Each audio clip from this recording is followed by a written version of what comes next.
So thank you so much for everyone for coming. My name is Giselle, and I would just be giving a quick overview of our guest, Porto Novelli. Porto Novelli is a global purpose communication consultancy born from the idea that the art of communication can advance society. Nearly 50 years ago, they opened their doors and people's eyes and minds for brands driven to make a positive impact. Today, Porto Novelli believes that organizations must find, live, and tell their purpose in order to thrive. Those companies will motivate action, secure loyalty, and encourage advocacy, all in service to a healthier bottom line. And the fun fact is that Porto Novelli is a part of the Omnicom Public Relations Group. Now, with that, I would like to pass it on to our guests for them to give a quick introduction about themselves, and they can start their presentation as well. Hi, so I can go ahead and kick it off for Porto Novelli. My name is Christina Gales, and I'm a vice president based in our Chicago office. I've been with Porter for almost 5 years now. And, I know as we're talking and sharing our stories and our journeys and our work with you today, I have a little bit of an unusual one because I actually started working on the client side for most of my career and just transitioned over to agency in 2017 to do something different. So before coming to the agency side, I worked in-house at Allstate, TransUnion, and McDonald's. So, it's really interesting having had that experience in kind of both of those worlds and seeing basically that interaction between agencies and clients on both sides. So really excited to be here today and learning more about you. And I will pass it over to Maureen Ray from our office. Cool, thanks, Christina. Hi, everyone. I'm Maureen Ray. I'm an account supervisor at Porto Novelli. I've been with the agency since July.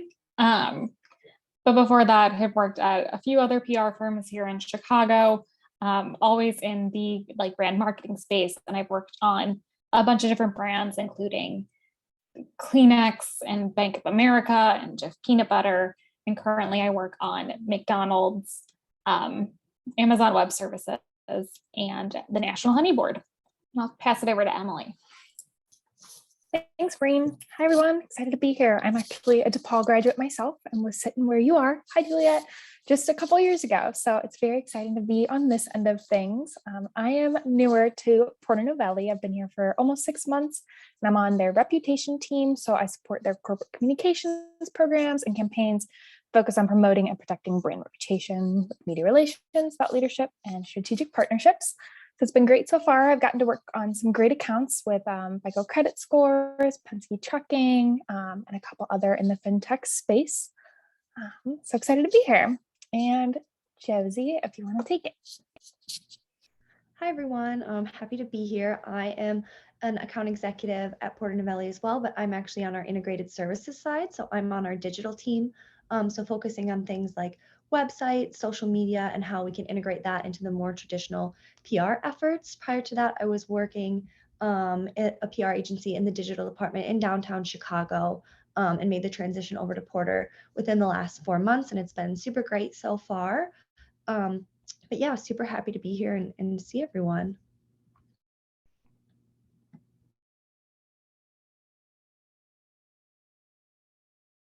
If you all would like to share your screens or share any presentations, more than welcome to.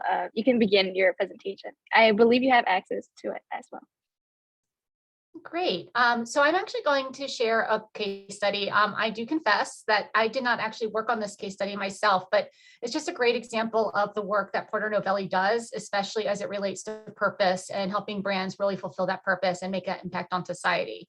So, when I introduced myself, I talked a little bit about the different types of work I do. And one of the things in a PR agency, and just PR in general, is you do have that opportunity to do so many different things that touch so many different industries and so many different functions. So at the beginning of my career, I was almost 100% media relations. Then I was crisis. Then I was brand reputation, and then kind of CSR and ESG. And now I'm doing more consumer work. So it's an example of all the different things that you can get to do. So this is an example of some of our purpose-led work. And I'm going to take you through it. It's about Dick's Sporting Goods. So bear with me. I will do my best. If I can't answer any questions that you have, I'll be happy to follow up and get that information for you.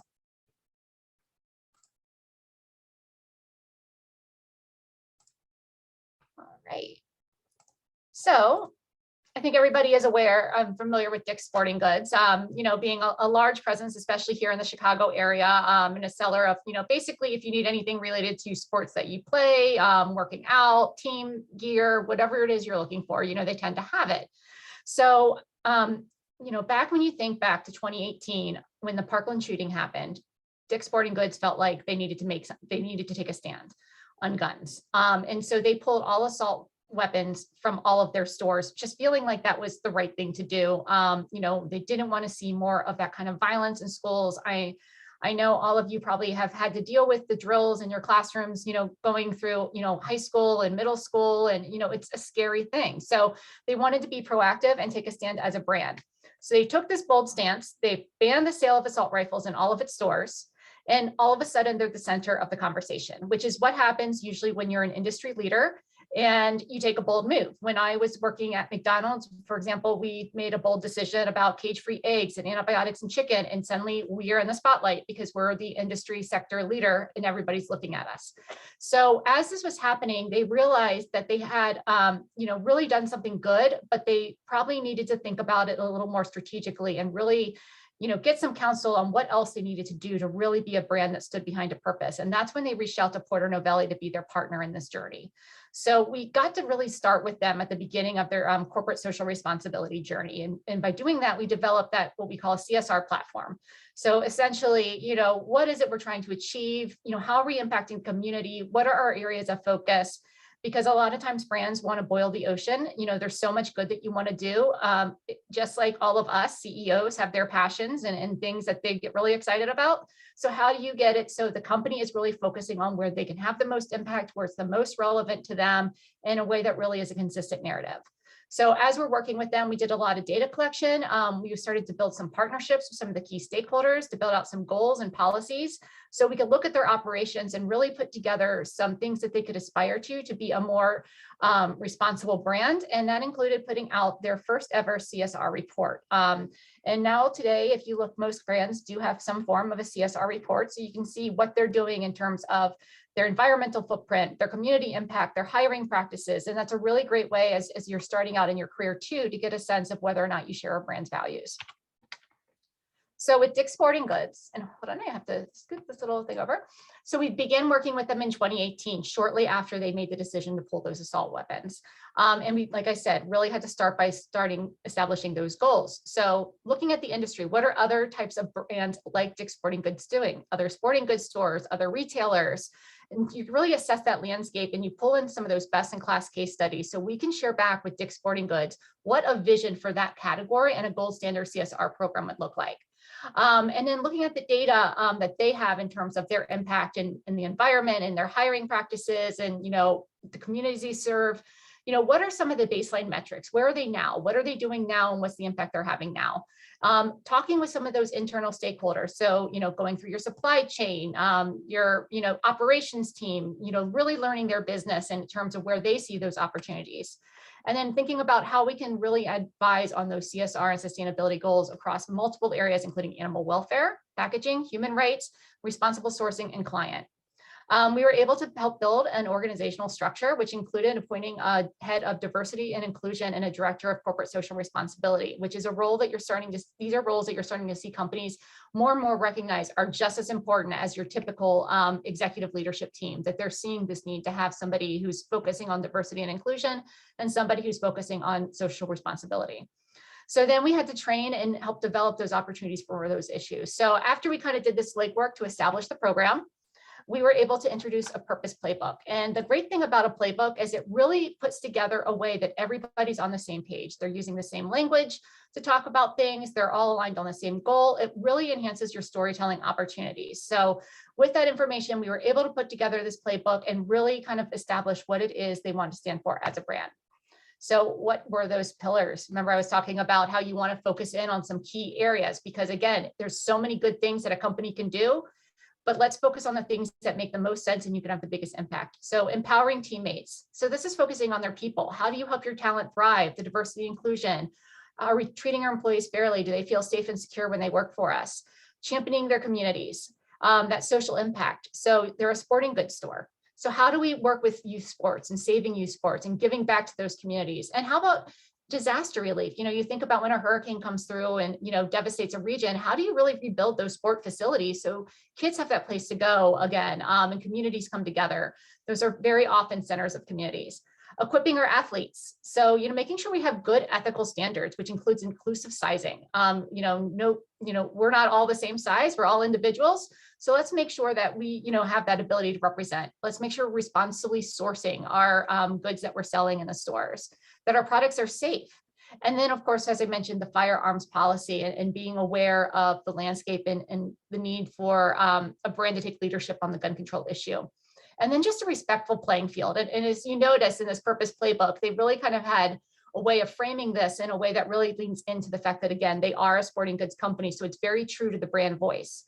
But under the respecting the playing field, this focuses around that environmental leadership. So their energy approach, emissions, and with emissions, there's emissions come from a lot of different things when you think about carbon footprints. So you have the emissions that are happening because of the work that you're doing in your factories, but even things like your employees commuting and how your supplies are being, received, all of those things impact it too. So you really have to take a very well-rounded approach. Recycling efforts, within their facilities, making sure their buildings are as sustainably run and environmentally friendly. And then, looking across their supply chain and seeing what they can do to improve the number of sustainable products that they sell. So with these playbook in place, we were able to then pull together their first ever CSR report. And like I said, think of some companies that you like, some companies that you might like to work for one day, some companies you enjoy patronizing, and look up the website and look at their CSR reports, because it really tells you a lot about what a company stands for. It usually has some sort of mission and belief statement. It provides that kind of playbook for their purpose and their focus areas, and then it tells you what they're doing and where they want to go and how they plan to get there. So we were able to use that framework to really share that out in a very cohesive way. So all of this is going to bring us to our results. So by doing this, we were able to create that purpose framework. So this really helped to engage the employees and really communicate more effectively around what their goals are.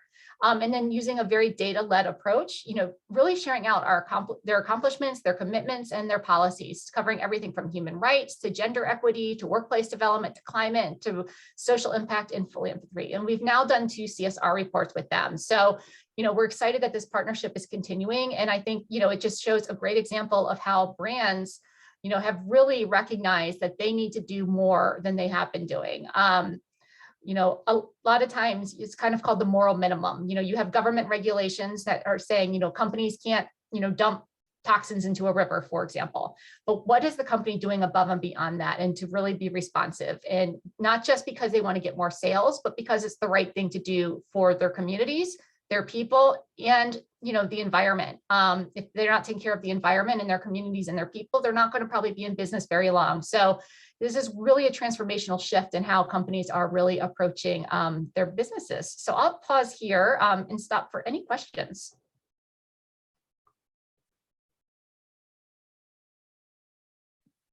Yeah, I have a question. So are you guys in charge of like making those CSR reports for all the clients? Yes. So when we work on a CSR report, what we usually do is set up a lot of interviews internally with the organization. So interviewing their subject matter experts, if they have a sustainability leader, talking to them, talking to some of the different key stakeholders within the organization. And then, we use our expertise and experience working in this space to help guide and structure that, working with a team of writers, designers to really pull it together in a very key way. So we work through not only setting up the platform, but we do also help develop the reports.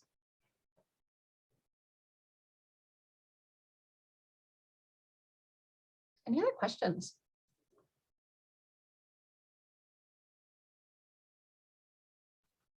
I have a quick question. So when you're drafting a CSR report and the company hasn't had one previously, are you just really going based off of kind of the things that they focus on, whether that's like gun laws or sustainability or climate? Are you really just focusing on what exactly that company is passionate about and what their initiatives may be within that company in order to create that CSR report or the initiatives behind it, since they don't have any specific, I guess, tangible reports that highlight all of those things specifically? So we really can help build it from the ground up. So, they may have things that they're already very passionate about, and they may be pretty far along in their sustainability journey and maybe just not telling that story very well. So we might help just refine that message and refine how that's positioned to pull that together in a more cohesive way. Or for a company like Dick's Sporting Goods, where they weren't really committed, or not committed is the wrong word, but they weren't really focused on this space. That's where we, learn more about them. We use our expertise working on CSR and ESG initiatives.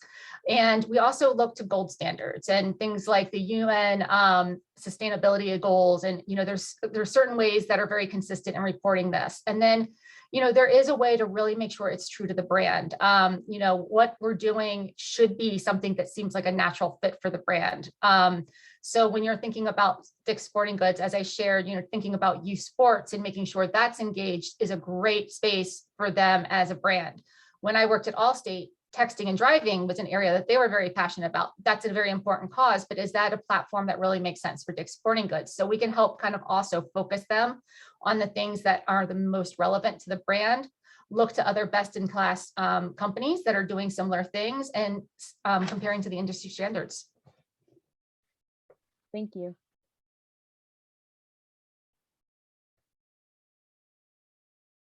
Anyone else? I think someone has raised their hand. I think it's Kiela. Hello. Thank you for taking my question. I enjoy your presentation, and I do like it that the company does help with corporate social responsibility, and that your company itself has one. I was wondering, will you guys be advancing to ESG, which is like environmental, social, and governance, when it comes to corporate social responsibility? And would you be like upgrading to that type of level, or you're not there yet? No, ESG is definitely where we're trying to lead our clients to move more into, because it's not just about environmental sustainability. It is exactly like you said, it's also that social impact that you're having. And it's also making sure the company is being responsible in how they govern themselves and they operate. So that is a direction that we're leading our clients to, and helping bring that to them and help explain those nuances. Okay, so what type of clients do you usually have with your organization? So we work with a couple, a lot of different types of clients, a lot of different types of industries. And you probably heard some of that even just as we were introducing ourselves. So for example, Maureen and I both work with McDonald's, but Maureen also works with the Almond Board. We work with a lot of healthcare clients and Pfizer, and then, Emily works with other clients, and so Josie works with some other clients. So I'd actually like to turn it back over to the rest of the PN team to maybe share a little bit about some of the different clients that they work with, just so you can get an idea. I can jump in here since I'm not in the same portfolio as some people. So I work primarily on healthcare clients, but on the digital side. And so two of my largest clients are CBS Health and then Eli Lilly, the pharma company. And so we have a lot of Eli Lilly's business for a lot of their different work streams. And so I work specifically on their Alzheimer's medications, and then educating the public and healthcare providers about Alzheimer's. And then for CBS, it's mainly internal communications with them. So working with their team on employee experience, executive visibility for their leadership, and things along those lines. So that's primarily what I do. And I can turn it back to the team for everyone else to talk. Yeah, and I'm in a mix of fintech and like third-party logistics. So my main one is with FICO. That's your credit score that you see, which everyone should be paying attention to. But there it's nice because in that ESG CSR realm, we have a lot of financial education initiatives. So really just getting people educated and fully aware of what their credit score means, past just, oh, hey, you're doing good, here's a great number. So how that affects your day-to-day, whether that's getting a mortgage or applying for student loans. And then on the other end of that, I've got Penske, and they do sustainability in the trucking space. So that's how their trucks are built, how their drivers are treated, Right now, I'm sure you've seen in the news, there's the driver convoy going on that's coming from Canada and down. And so just really keeping an eye on fronts like that and seeing how it aligns with Penske's goals.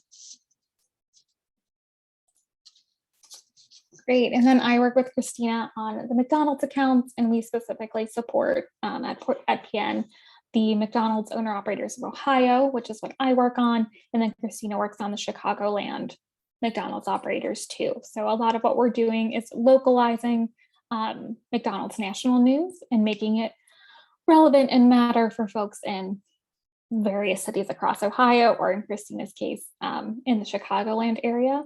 And balancing that with creating kind of a local presence and brand feel and brand affinity within these specific markets, you know, giving McDonald's more of a human brand feel and making it'll feel different in Toledo than it does in Chicago or something like that. And keeping in mind that each and every McDonald's owner operator is a small business owner. While they're part of a much bigger corporation, they do have very strong local ties too. That's the majority of what I work on. I also support Amazon Web Services, which is more of a tech and B2B kind of client. So tapping into a whole different sector of PR work and leading more into executive visibility and thought leadership when it comes to cloud adoption by specific industries. And I also support the National Honey Board, which is a newer account for me, but that is a lot more influencer-based work and encouraging consumers to adopt honey into their diets and explaining the benefits honey really has. And then I did put in a chat just a link to our website if you're interested in learning more about some of our different practice areas and the work that we do. I know you've heard a couple of people mention the phrase portfolio. So during the pandemic and just looking at as we're working differently, I mean, most of us are still working most of the time, you know, at home or remotely, although we're starting to get back into the office and together more. It gave us an opportunity as an organization to really think about how we were structured. So a lot of times agencies are structured based on offices. So the Chicago office, the New York office, the Atlanta office, we shifted away from an office-focused approach to being more of a portfolio-based approach. And what that means is it gives you a chance to be a little bit more specialized in a certain area. So like I'm part of the food and agriculture portfolio, but we also have a financial services portfolio, and technology portfolio, a health portfolio, a government portfolio. And that doesn't mean that if you come on to a company like Porter, that that's all you can do, because it just means that you have that opportunity to touch all of those different things and learn about so many things. So I think one of the coolest things about PR and having the ability to touch on so many different types of clients. I mean, you're talking Amazon Web, you're talking Eli Lilly to McDonald's. I mean, it's so many different things that our agency's working on, is you can learn so much. In my career, I was able to work for Allstate Insurance and learn so much about, how policies are written and rates are decided upon and how they respond to a catastrophe and our customers' needs and, everything, ins and outs. I became really good about learning how to get a good policy when I talked to my insurance agent. And then I was at TransUnion, where I, similar to what Emily was mentioning with FICO, learned a lot about credit scoring and how that impacts your life and all the different ways that's put together. And then at McDonald's, it was learning about, everything about the food in our country and where it comes from and how it's grown and how brands like McDonald's interact with their suppliers and their customers to bring that to market. And now on the work we're doing now, working with the owner operators, as Maureen said, really understanding that local element and how these individuals really are running their business. So, I mean, this is, you think about other career paths, you don't always have that opportunity to learn so much about so many different things. And I personally find it fascinating. And then as you go through your career, you'll find those areas that you're the most interested in and be able to narrow it down. But it just gives you such a world of opportunity.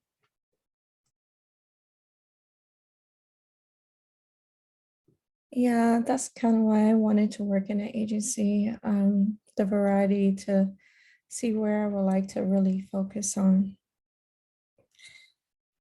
I was wondering, do you guys pick out your clients? Do you have like limits of what type of clients you want to take on?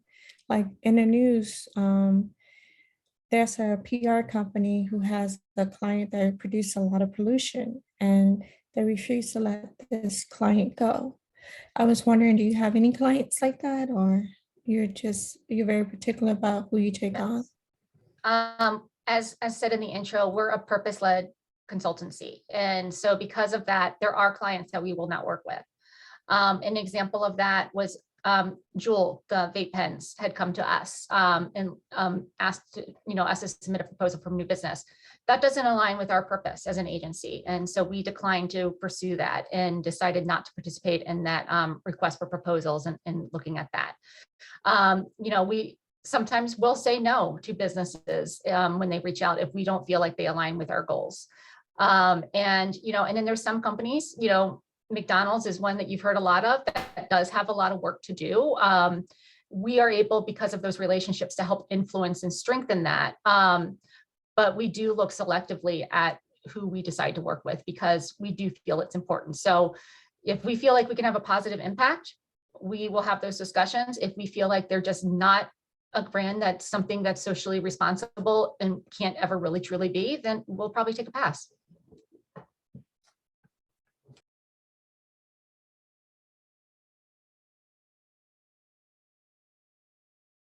I also had a question.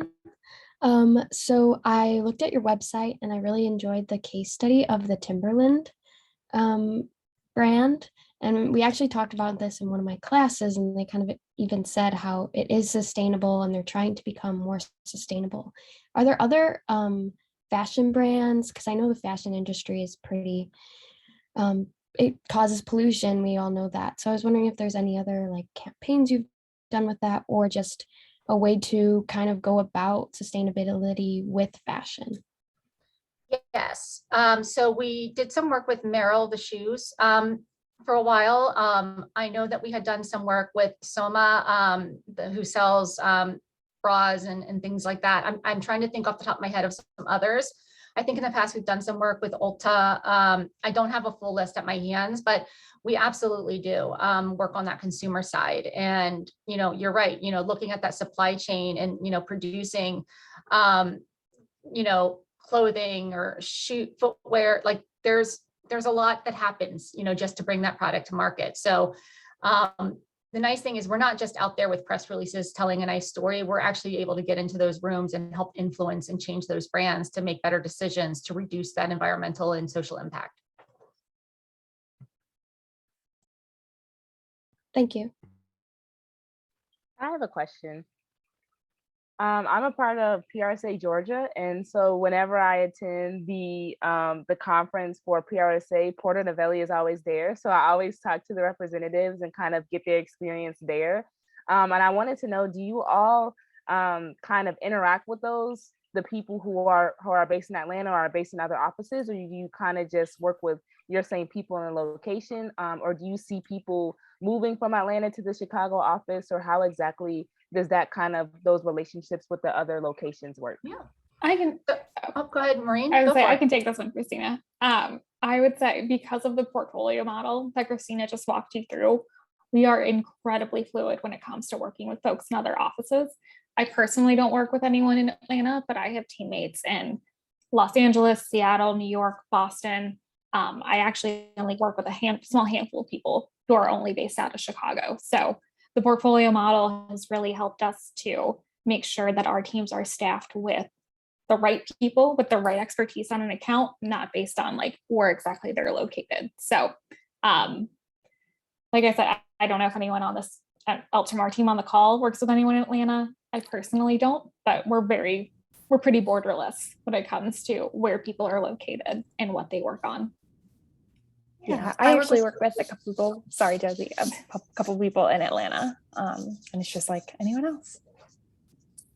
Yeah, for sure. Especially with everything being online and work from home, it's all just kind of whoever is best suited. And I know like the head of our integrated services sector, which is where I fall, she's based in Atlanta and she's great. So we have some really fun people down there as well. And it's really nice working with them. Mm-hmm.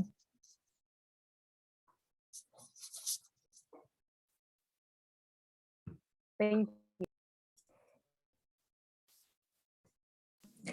I have a question as well. So I wanted to ask if you guys, since you guys work so much with cause-worthy jobs. Do you guys ever work with attorneys? Because I'm currently in the 3+3 program, so I'm doing 3 years of public relations, and then I get auto admission into the law school. And I want to more so lead into public relations than law, but I do know that there are some uses for that legal aspect. So I wanted to know, particularly your company, what do you guys work with lawyers, or do you do anything legal? Yes, the absolute answer is yes. And it comes in different capacities. And this is something that I've encountered both on the agency side and on the client side. There can be a little bit of a love-hate relationship between PR and legal, because we want to go out there and we want to own the message, and they want sometimes for you just say no comment, and we don't want to say no comment. So I think going into a background where you have a strong legal foundation is amazing. And it's actually something that I considered at one point in my career as well, to get that experience, because you're often in a room with a lot of lawyers who are saying no. And if you can understand the reasons for that, if you could, their job is to protect the company and the organization. And when you think about that, that's very weighty. When you talk about a company like a McDonald's, who everybody is like the first to sue, or a company like Allstate, which is in litigation all the time, just by the nature of being an insurer, the lawyers are trying to protect that brand from further liability. So if you're able to understand that and able to think through what those risks are they're trying to protect against, you're able to better frame how you're positioning things. An example is years ago, there was the BP oil spill in the Gulf, and I was working internally at McDonald's at that, or Allstate at that time. And there was a lot of discussion about people who were boaters who lived in Florida and wanted to go out and help clean up efforts. And we're sitting in a room, comms, lawyers, and the lawyer said, we just need to refer them back to the policy statement that if they intentionally put their boat into harm's way and it's damaged, then they're out of luck. And it just felt very cold. And these are people who obviously love the water and the life there. They want to take care of their community, their shorelines. So I just understood what they were saying, that we can't tell them yes because our policy says no. But instead, take a step back. And I said, what if we say we completely understand the passion and reasons why you would like to go out and do that? Unfortunately, we're not able to provide this coverage. However, if you work with another organization, they may have programs to help if something happens to your craft. So, another example was McDonald's pink slime that was all over the internet forever and ever and ever. And, again, lawyers, and then the picture of the McDonald's was like the nuggets with the Play-Doh looking thing. I wanted to use that on social to say false. This is not us. Our law team said, but we might get sued by the person who actually made that photo. Well, wouldn't that be a great thing? Because then we can just say, see, it's not us. So, you do go toe to toe with those lawyers a lot. And on the agency side too, you often are working with your clients' lawyers. There's also legal teams within agencies to protect them. You're working with a lot of contracts and agreements. It might be an influencer agreement. It might be a client contract. So having the ability to understand those documents is great. And likewise, I'll say the same thing for business. Having a good business acumen and understanding business is great. Anything that can really help you be well-rounded and think beyond just the press releases is great. Thank you so much. Thank you. I have another question. Just wanted to get input on what made Porter Novelli stand out over other agencies. I currently intern with an agency, and I'm in my job search right now, graduating in May. And so just wanted to get your take on why exactly Porter Novelli, out of all the other agencies that are out there, what made the agency stand out? So I'll go first, and then I'll have everybody else kind of share. And you'll hear this probably with everybody you ask about a question like this, then they'll say the people. But people really do make a difference in your organization. You want to work with people that you get along well with. And I think that there really is a sense at Porter in understanding that life balance is important. That people have lives outside of work, and managers and leaders within Porter Novelli are really good about checking in, making sure you're not feeling too overwhelmed. I mean, this is PR. There's going to be times it happens, and that's just part of the nature of what we do. But it shouldn't be constant, because if you burn out, you're no good to anyone. You're no good to yourself. You're no good to your family, and you're not really helping the company anymore because you're exhausted and you're not focused. And so making sure people take their vacation time, making sure people, maybe log off early if they've had a really crazy week, is something that I think is really bred into us as an organization. And then also just really looking at our junior talent and how can we invest in them and what they want to do and what their dreams are. So if we know that somebody has an interest in a certain practice area, or they really like writing, or they really want to get involved in CSR reports or whatever it might be, as a leadership team, we talk about that and we look for those opportunities to plug people in to help them grow and get to their goals. So I will pass it over to Maureen and the team for their experiences. Sure. Well, I would echo everything Christina said. The people at an agency absolutely make your experience there, no matter what kind of clients you're working on, what portfolio you're in. At the end of the day, it comes back to the people and what your teams are like. In general, you've heard a lot about our cause work and our purpose related communications, and I think I've worked at a few different agencies in my time. That is truly unique to Porter Novelli. I don't think any of my clients do anything that's like actually would be considered just straight up purpose work by itself, but the theme and the approach to how we do all of our communication still has that infused within it, thinking a step beyond just, it's not just how many media hits can we get, but looking a little more at what that impact truly is and being more focused on the full reputation of our clients and what they're really doing and how they're interacting with their stakeholders every day. And that's just been unique and a slightly different approach that I would hope the whole industry is headed toward. But I think Kian is really leading the way in.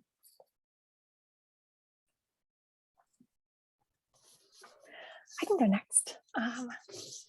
Same thing, echoing everything everyone has said. It's really the people. I too have worked at a couple agencies before, and who you work with is really important. The people above you, it's really important because they're going to be your biggest cheerleaders. So if they're the first ones blocking you, how are you ever supposed to grow up?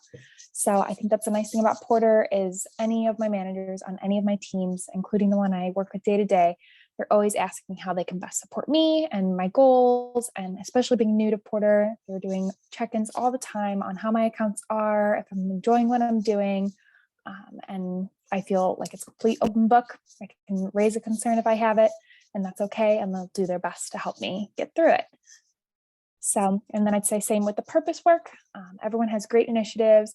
It's so nice on an agency side because your day-to-day is so different, but the things that you do have a big impact. So it's wild that I've only been here for a couple months, but some of the few things that I have done, I've already seen how it's turned out and changed in the real world.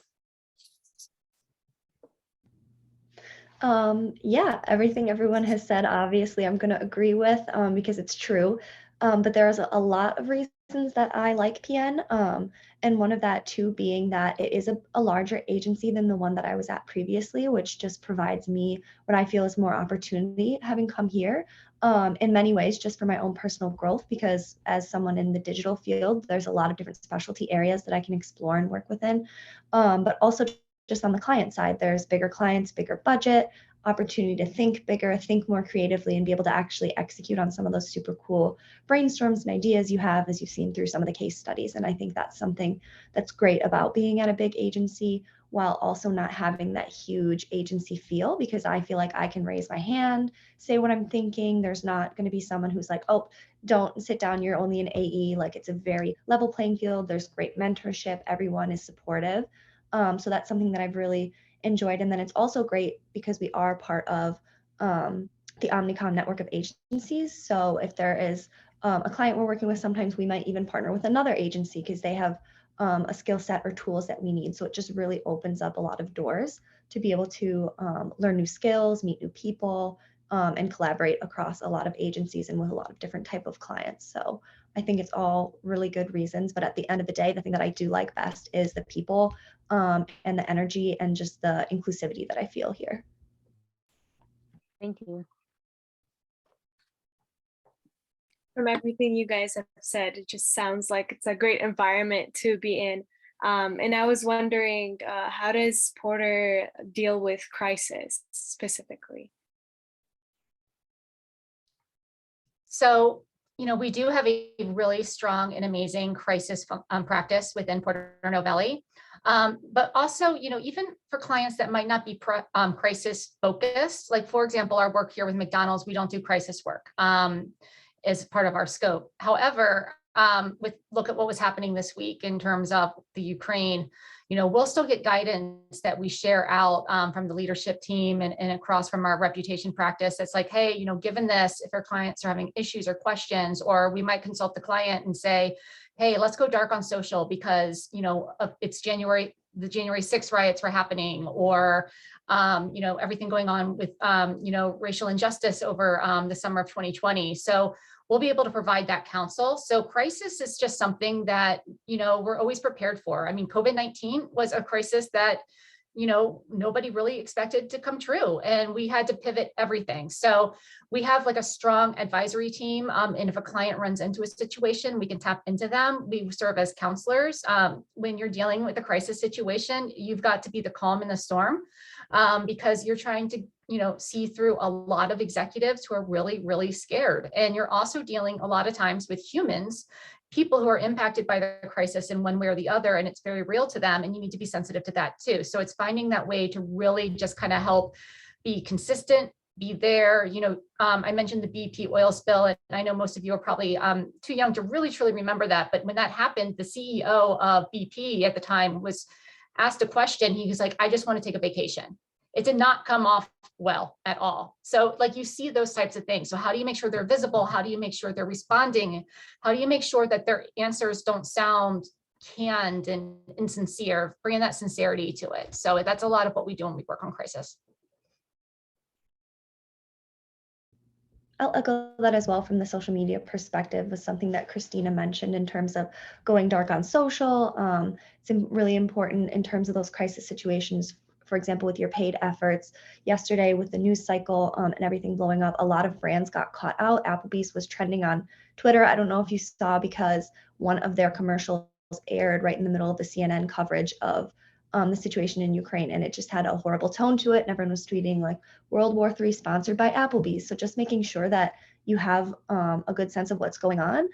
Delta had some tweets going out about like book your trip to Europe. And so just making sure that you're always in touch with the news cycle and thinking ahead to like how is this going to come off, how is it going to look, and trying to get ahead of some of those crisis situations so you don't have a situation blow up in your face. Hi, I got a question. I think you guys are great, and I agree with a lot of the things that you're saying about the crisis stuff. But I was wondering, how do you guys shape and mold the new people coming into your workplace? Most agencies require agency experience, and I know a lot of people don't have agency experiences. So what are you guys looking for with new employers, and how do you shape and mold them? And what do you kind of expect for them? Sure. I mean, go ahead. Who is going? I was gonna start, but feel free, Christina. Go for it, Maureen. Okay, I would say a good chunk of the folks who start at an agency come in as an intern, right out of senior year, right out of school, that kind of thing. And I mean, the biggest thing we're looking for in everyone is a willingness to learn and a willingness to jump in. Like, certainly there are a lot of things you learn as you go in an agency that you wouldn't necessarily have learned in classes, even in PR classes. A lot of it's on the job as you're getting caught up on your account work and learning how teams function and whatnot. So being willing to learn, ask questions, like I think Josie, were you saying like keep up with the news and what's going on? And that's probably the biggest thing, more so than any technical experience you could possibly have coming in, is more attitude, work ethic. And yeah, I don't know if anyone else has anything else to add. And I was just going to add too. So, yes, you would typically come in as an intern, even if you're just out of school. But when we hire interns, we're hiring them with an eye towards bringing them on as part of the team. And hopefully that opportunity exists there. And we actually don't, I mean, it's been about 3,000 years since I was an intern, but I mean, I remember my first internship and I was getting coffee and lunches or copying clips and sharing just out the clips and monitoring. That's not how we treat internships with Porter. You're part of the team. You have a role, you have a voice, and we try to give you a lot of that well-rounded experience because that's the experience you're going to need to succeed. So you might be on the phone pitching media, you might be part of a strategic planning session, you might be creating social content that goes on the brand's channel. So it's not just this behind the scenes role, it's a role that you really get, all in on, and you get that experience and you're treated like a full member of the team. And with that eye to growth and development. If there's skills that maybe you haven't been exposed to yet, we offer opportunities to shadow others and work with you to help develop those skills. But it is a full on real part of that team. Yeah, and for this question, I actually started school. I made it all the way through my senior year studying biology. I didn't pick PR until the last minute. And then after I picked PR, I had in-house experience. I really didn't have any agency experience and I was going into my first agency. And so I think a big thing is just seeing how what you've learned previously can turn into initiatives that you bring into your agency life. So a big thing with in-house is you also do media relations, you also do social media. It's all of those similar things. And while it may not be in an agency format, it's knowing how to take that and apply it. So just being able to speak up and say, hey, I might not have exactly what you do under my belt, but I've got something similar and I think it can translate this way. So I think just speaking up about the experience that you do have, never be embarrassed from where you came from or what your passions used to be and what they are now.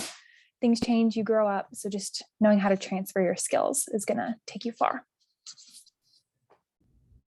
One other thing that I would add is that for sure, I definitely started at agency as an intern, but I totally hear what you're saying and maybe thinking that it's still competitive to get some of those internships, and it can be hard either way to get your foot in the door, even to start as an intern. And I graduated college in 2020, and so that was kind of the case for me. Everything was up in the air, it was crazy, and I was like, how on earth am I going to get a job?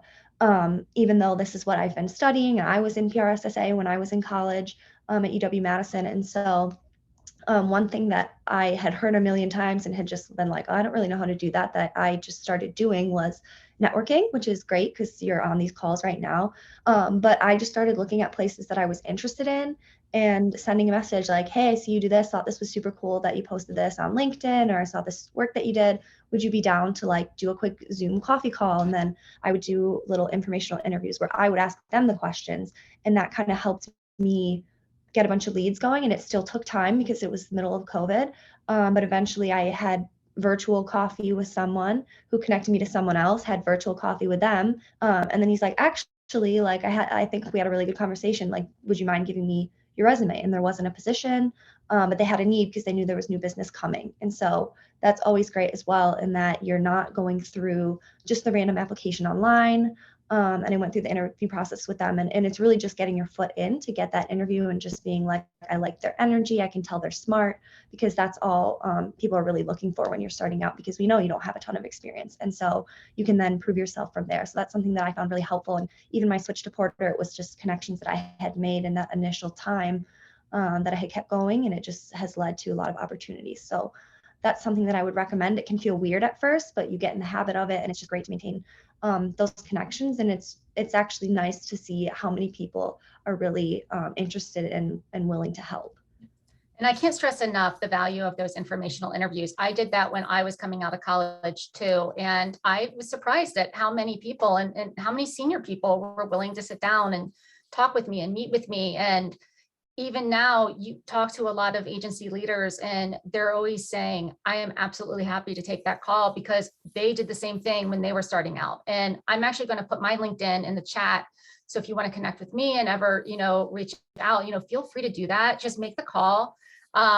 Schedules can get busy, but, people really do want to help other people out. And having those connections, even if there's not an opening at a certain agency or at a certain company, the world of PR is very small. So we typically know other people, and you might have a conversation with me and I might say, oh, you should meet with so-and-so. And then I send a letter of introduction over. And then that's kind of how you build that network and get some of those opportunities for experience. And then also, sometimes there might not be an internship available, but you can maybe do a shadow day where you come into an agency and you shadow a team for a day and see how they work and operate. There's a lot of different ways to get some of that experience and exposure as you're coming out of school. And the things that you're doing, even with PRSSA, those are things that you're doing to grow your skills too. Yeah, thank you so much. Oh, go ahead. Oh, so sorry. So sorry. Go ahead. I was just going to ask, is there some opportunities that Porto Novelli is hiring right now? Do you guys have any internships right now available or anything like that? We are always looking for great interns. Our needs change, so there might not be an immediate opening right away, but I would say definitely keep in touch. And I'll put my email in here as well. So feel free to keep in touch, because we're always looking to kind of continue to expand and grow when we have new clients coming in and new needs arise. We're always looking for great talent, and we've really been focused on a lot of growth in our Chicago office in particular. Yeah, so I was gonna ask, so for the virtual coffees, the meetups that were mentioned, so what exactly would you guys, like anybody can answer this to, like how should the conversation go, or what should we mention as we are meeting with certain people that, we're interested in working with? I think just first, ask them, first, of course, thank them for their time. Ask them a little bit about their background, what they did, how they got where they're at, the jobs that they've had, the experience they had, what they liked about it, didn't like about it. And then what is it that, when maybe they don't have an opening and you're having that sit down coffee and they don't have an opening, but what is it that you look for when you are looking at a resume? What are the traits that make you successful in PR? What are the things that I should focus on now so I can get where I want to go? And just really just have an honest, open conversation and just build a relationship. Definitely always follow up with some kind of thank you email or note. That goes a long way, more than you realize. But those like little things is just a casual conversation. And you'll be the focus of their attention.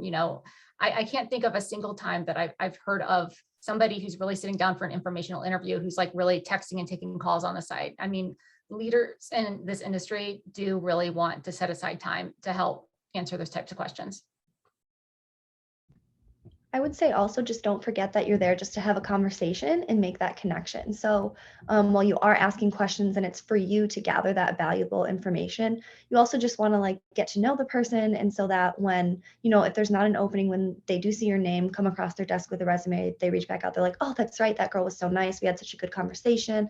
We connected about XYZ. We have this in common. And that's what brings you to top of mind. So just remembering too that it is just a conversation and it's not high stakes. It's just for you to gain more information. They're happy to help you. So there's no need to stress out, but just asking what will help you, how you guys can connect and have a conversation. And then the only other thing that I would do just to kind of show that I did kind of know what I was talking about in some sense, and what my previous boss told me is why he asked for my resume, is just finding a way to like tailor your questions based on who you're talking about. So making sure that you know what they do, what projects they work on, stuff like that prior to going into the call. And I knew he did some work in healthcare, which is where I am now. And so I asked, one of the questions that I had asked him was, how do you stay creative in healthcare and really engage your audiences when there's so many as we mentioned before, legal rules and things that you're not allowed to say that can kind of put a hamper on that creativity. And so just by asking that question, he was able to A, give me feedback for when I was getting assignments during interviews asking me to be creative, but B, also show that I do have a sense of the industry. I do know some of the challenges that people face. So just in those ways, you can kind of show that you're knowledgeable. And that you're really interested and that you care, but it's not like you're speaking to them like, hey, I've done this and this and this, and you should hire me, because it's really more about just having that conversation. And then kind of just continuing on that, it's a conversation, but don't make it a one and done conversation. Continue the conversation. Stay in touch over the years. I am actually still in touch with the person who gave me my first big internship in 2001. So that tells you how old I am, but I'm still in touch with him. We've stayed in touch throughout my career. We've bumped into each other at PRSA conferences. He's written me letters of reference. He helped me get my first job out of college, all of these different things. And, I could bounce ideas off. And then after a while, it kind of became to this point where it's like we're peers and we just can have peer conversations, and it's amazing. And I met him because of connections through my PRSSA chapter when I was in college. And that's how I was able to get my foot in the door. So keep those conversations going because you just never know. And LinkedIn is a really great resource for that too. I feel like PR people love to brag about the client work they're doing on LinkedIn, or you'll see updates as people move. This is an industry where people jump between agencies or to in-house relatively frequently. So it's just a great way to keep tabs on folks or to prompt you to reach out like, hey, Saul, you shared this really great media hit that you just got. Talk about that, or, if someone made a move or that kind of thing. So it's a really great way to not feel like you're reaching out coldly as you're going. It's a good way to just keep tabs. Yeah, and I'll say your professors are also a great resource. I know everyone hates the dreaded office hours, but genuinely use them. I still talk to several of my old professors, and a lot of them still put me in touch with new people that they're meeting, especially DePaul. They're always having new guest speakers, and so they'll just continue to pass them on and be like, oh, I think you'll like this person because of this. Like maybe that's something you can look into. So they're also a great resource for you. And then as you meet new people, never hesitate to be, oh, do you have someone else that you think would be a great fit for me to chat with? And making those introductions, as Christina said earlier. I have two final questions. Oh, you got it. So my questions focus on advice, kind of going outside of PR. My first question is, what is the greatest advice you've ever received, and how do you implement it in your career today? And if you could go back in time to tell your former self, give your former self advice before going into your career, what would you tell yourself? I think if I could go back in time, what I would tell my younger self would be, don't sell yourself short. You can do it. I think especially as, women or women in general, it's very easy to have kind of this imposter syndrome where we feel like we're not good enough and that we can't do it. There was a time when after I had my first son, I thought about going out on my own. I actually got an RFP for an amazing local franchise business, and I got cold feet because I didn't think I could actually do that on my own, and I backed out. So, or I didn't feel like I could make a move to a big city and go into a big city PR agency because I got cold feet and I backed out. So I think, just to tell yourself that you can do it and have belief in yourself, I think is one of the biggest pieces of advice I could give. And it's something that if I could go back in time, I would tell myself, you know what, you've got this, just trust in you. Good one. I think the top advice I've ever received is master what you're asked of first. So one of the biggest things when you're trying to get from intern to your first ever position, or you're trying to get a promotion, the only way that you're going to be able to access that is if you've really mastered what was on your job description. So there's no way that they're going to move you up unless you have all those skills underway, because they're only going to continue building on them. So if you're always trying to skip a step and always trying to, my next step is senior account executive. So what's on that and what can I do there? First, I need to master my actual job first, and then I can start to add those on. So you can do it, don't get too far ahead of yourself and just get everything under wraps first before you start shooting for the stars. I think the best advice that I ever received, especially relating to what Christina said as a female in the workforce, it was one of my first days as an intern, and someone said, evaluate if you really need to apologize for that, because someone asked me to do a project and they gave me login information to get to the platform, and the login information wasn't correct. And so I'm trying to log in, trying to do it, couldn't get it logged in. So I had a message and be like, hey, super sorry, it's not letting me log in. And she was like, you don't need to apologize for that because it's not your fault that you're not being able to log in. And she sent me this whole chart at the time about things you can say other than apologizing. or if someone asks you to do something and you're like, oh, no problem, like, don't say no problem, because you are taking your time and your energy into it. Say, I'm happy to help, like, you're welcome, and things like that. And so that was just like a very eye-opening moment for me, and it was great because she was a hugely supportive mentor and supervisor. But it's, I think, super important to remember as women that we can a lot of times, and as just somebody who's brand new to the work environment, I didn't want to be bugging people on like my second day, like, oh, I don't know how to do anything. But just remembering to have confidence in yourself and not being apologetic for things that are out of your control or not your fault, and just having that confidence was really, really good advice.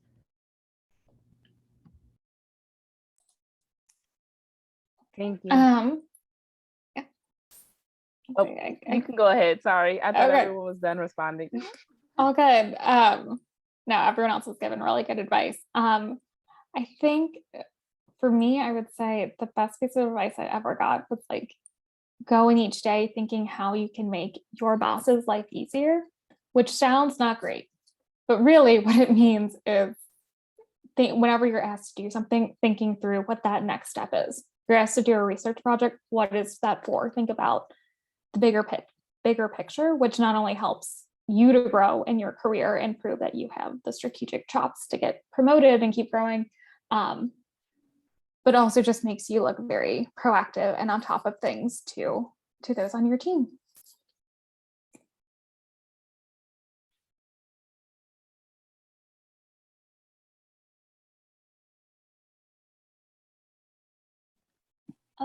I have a question.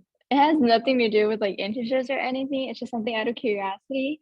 So with the new use of influencers for social media, or like from social media or from anywhere else, I was wondering if you use influencers in your work, and if so, like how does that work? How do you feel about using influencers? Because I know some people like it, some people don't, because of like what can happen if they get canceled or they do this wrong. So what are your opinions? I think influencers, I have worked with influencers of all shapes and sizes. I've worked with really big top tier ones who have like hundreds of thousands of followers, and I've worked with itty bitty micro ones who have maybe a couple thousand followers and are really only influential in like their small sphere. They can be incredibly helpful and really move the needle and produce some beautiful content that is highly engaging for their audience. But it really falls on us as PR people to do our due diligence and that recommendation of who we should work with and why. So it's kind of, I like to say it's an art and a science. You're looking at numbers, of course, like how many followers do they have? What kind of engagements does their content receive? But also reviewing a lot of their content for what is their tone like? Does this match how we view McDonald's, for example? Is their tone friendly to our brand? I mean, that's the big one. So it can be incredibly useful. It's just a lot of research needs to go into it on our ends in terms of who these people are and are they truly a match for us? Because I'm sure you've seen this in your own Instagram feed. There are probably influencers you follow who they partner with a brand and you're like, oh, I see. This was definitely just a cash grab for them. So making sure you're finding someone who feels authentic and real is really all of the due diligence that we as PR people have to do on the upfront. And then I know at Porter Novelli, and actually most big agencies, they have a lot of tools that they can use on the influencer side. So like we have tools that can really dig into the insights. Is this influencer actually reaching the kind of customer that we need to reach? Is this influencer actually correlating to the type of engagement that we need? As Maureen said, doing that due diligence, like looking through their post. If you're working on McDonald's, you don't want to go and look through their post and see them, complaining about how awful McDonald's is. That's probably not a good fit. We were working to identify some influencers. Shamrock Shake is out right now. And so we were looking for some influencers to partner with for that. And on our team, we found a really great influencer. But as we started to look through her content, it was something as simple as we noticed that a lot of her content was in, I wasn't exactly sure because I don't speak the languages, but it was either Russian or Ukrainian. And knowing that there was a lot of tensions, we thought maybe we'd come back to her, because just given the situation right now, it would probably be pretty tacky if somebody who is of those countries and posting in those languages is all of a sudden like, check out my shamrock shake. Like it just seems a little tone deaf. So being a little bit more respectful and aware of those types of things. We also get to know our influencers, especially when you're working on a consumer brand and you're using a lot of the same influencers over and over again. You start to get to know them. And before you know it, you're actually like following each other and like reaching out to them to send them a like birthday gift from the brand or some fun little things like that. We had an influencer who he and his wife had a baby. And so we sent like a little fun big back onesie. So you kind of build a community with them too. And they start to build a community with each other. So it's really kind of a cool thing. And then I think too, when you look at just the media landscape, it used to just be all, I mean, like I said, I started back, 20 plus years ago, where it was all press in the newspaper and on broadcast, and even online clips weren't really accepted. But now, most people who are your age, they're not reading the newspaper online or on their phone. They're not watching the broadcast news. If they're getting news, it's usually from something online that somebody's sharing. And so, the influencer is really how a lot of people are getting that information, and influencers have a lot of trust because you get to really feel like you do know them, even if you don't, even if they have hundreds of thousands of followers. If they're a good influencer and they're really engaged, you do feel like you have a relationship. So it feels like you're getting advice and counsel from a friend. Thank you guys so much. Does anybody have any question, or anybody wants to add on to that? I have one last question and then I'm done. What is your favorite brand that you're currently working on? Or favorite client, rather. Mm-hmm. That's like picking a favorite child. Top three clients. I mean, I work mainly on McDonald's. And as I said, I worked in-house at McDonald's. So I've been working in some capacity with McDonald's for 10 years. And so you probably can even see in my background, like I have all this like random McDonald's stuff in my house. And my son, who was in kindergarten when I started working for the company, now works at a McDonald's. So for me, it's become like, I have a lot of friendships that I've made through that client and through my time with them. And so I think, you do kind of start to feel like that, especially when you've been a part of a client for a really long time. They form a really special kind of place in your heart, and they do feel like your baby in a way.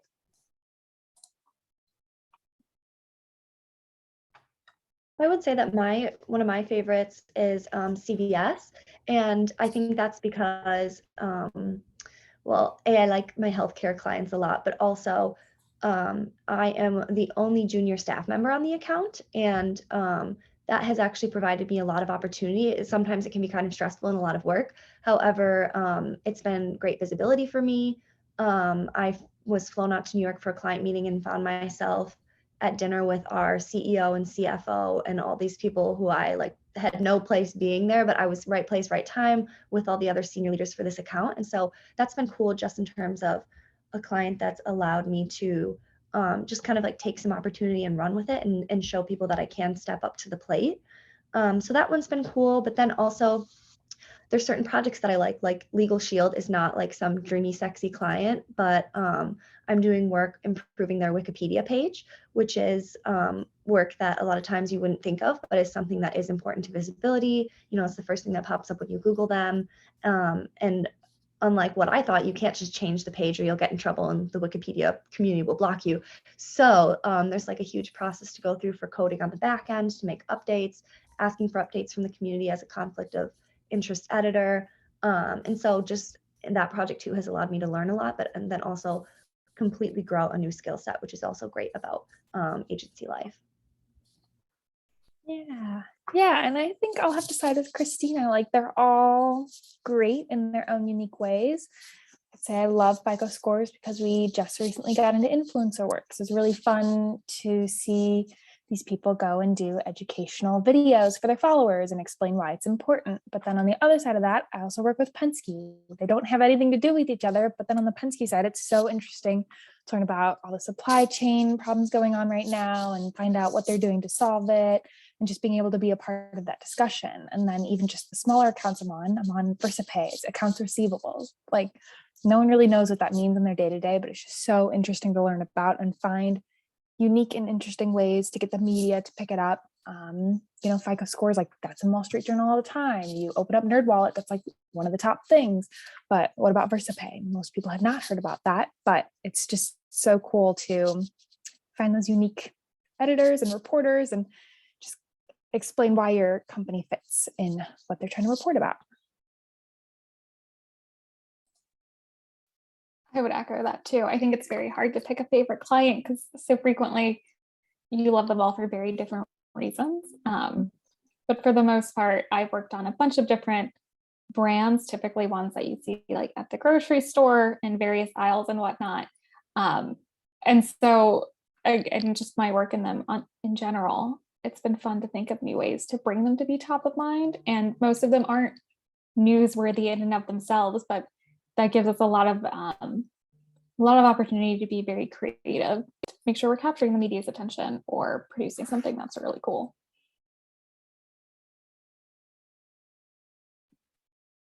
I'm gonna send in the chat about the next sessions, and would like to thank you all for joining. And thank you to our guests from Porter Novelli. Thank you so much. We learned a lot and we have a lot to think about now. Thank you for the great presentation. And yeah, thank you guys. Thank you all as well, and the best of luck in your next endeavors. Yeah, thank you. Thank you, everyone. Take care. Bye, everyone.